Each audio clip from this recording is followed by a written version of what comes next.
माथे पे लगाया जाता है तो उसका सबसे चमकता हुआ हीरा या कोहिनूर कोई है तो वो भारतीय जीवन बीमा निगम है और कोई। ये भी चर्चा हम आपके साथ करेंगे कि all India insurance supplies association, जिसने लगातार 5 साल संघर्ष करके, कैंपेन करके, लोगों के बीच में जाके, सरकार के सामने अपना पक्ष रख के पूरा एक माहौल बनाया 1951 से लेकर 56 के बीच में,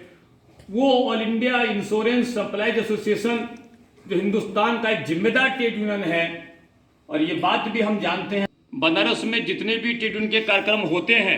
चाहे वो बैंकों का हो, चाहे वो पोस्टल का हो, चाहे वो स्टेट गवर्नमेंट का हो, शिरकत करने के लिए जाते हैं और उनको पूरे मान सम्मान के साथ वहाँ पे न केवल भी इनके विचारों को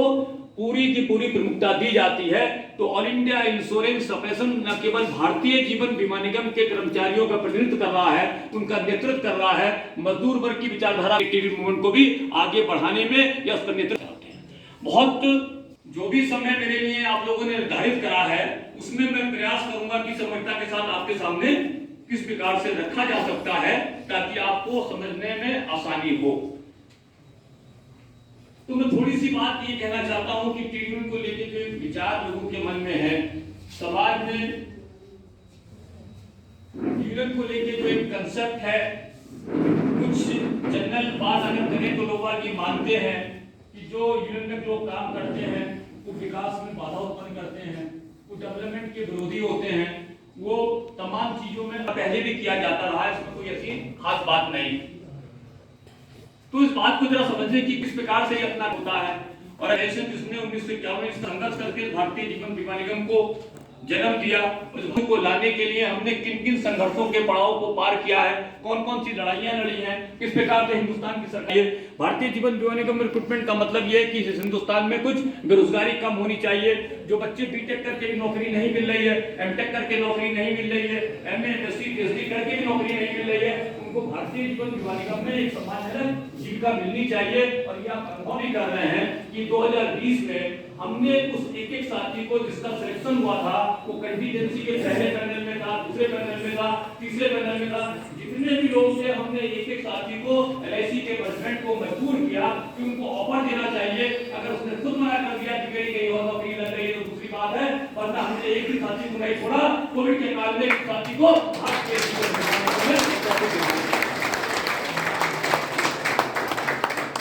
तो थोड़ा सा चर्चा मैं करना चाहता हूं ट्रेड मूवमेंट की, कि जिस प्रकार से किसी भी सामाजिक आंदोलन की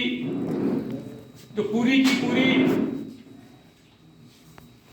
व्यवस्था है वो देश के इतिहास में दर्ज होती है, उसी प्रकार से ट्रेड मूवमेंट वो खुद भी एक सामाजिक आंदोलन है, उसकी भी पूरी की पूरे इतिहास वहां के किसी भी देश के इतिहास में दर्ज होता है। और चूंकि ट्रेड यूनियन समाज का एक हिस्सा होता है तो वो समाज को प्रभावित भी करता है और वो समाज से प्रभावित भी होता है। तो हिंदुस्तान का जो ट्रेड यूनियन मूवमेंट है वो भी कोई अलग दुनिया का ट्रेड यूनियन मूवमेंट नहीं है, वो भी सोसाइटी से सोसाइटी को गमन करने का प्रयास भी करता है। अगर कुल प्रांतीय ट्रेड मूवमेंट का फॉर्मेशन स्टार्ट हुआ और पूंजीवादी व्यवस्था जो है वो लगभग 400 वर्ष पुरानी है,